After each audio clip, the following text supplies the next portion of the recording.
So these are the 5 points that I'm going to kind of talk briefly through so you get an idea of what these are, and then we're going to show you some examples of them.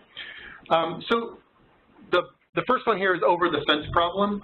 So over the fence is really this idea of giving somebody a peek into kind of what comes next without actually making them click into another page.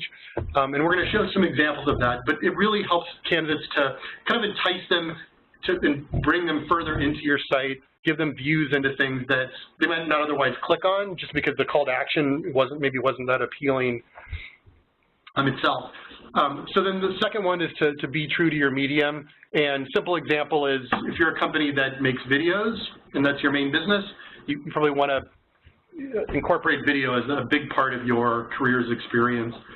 The other one is adding character through typography.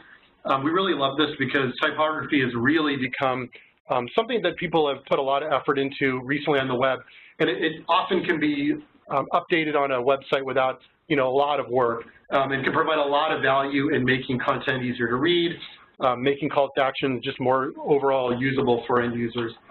Accept user needs are really about kind of recognizing specifically the needs that your users have in trying to understand particular aspects of your process, your culture, and trying to put aside sort of like the stakeholder needs and focus directly on the user needs.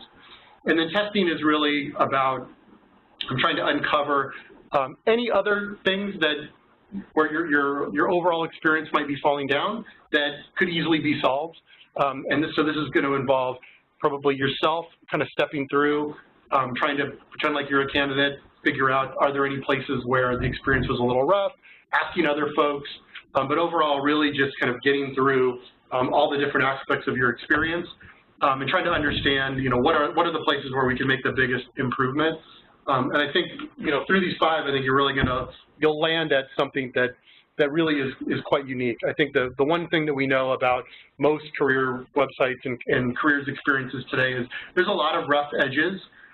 And so smoothing off a lot of those key ones actually is going to make your process stand out and really feel like you've put a lot of effort into kind of aligning that and making it feel really good for end users, and in turn they're really going to notice. So we're going to talk about, these are some of the various kind of sites and experiences that we're going to talk about today. Some of these, this is like our disclaimer, some of these are clients of ours, some of these are not, but we wish they were. So it's kind of a mix of those that are there.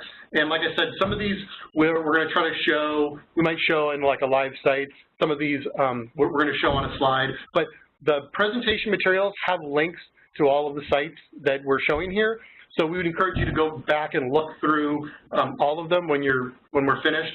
They all have something of value. These are all sites and experiences where people put a considerable amount of effort into trying to make the experience as good as possible.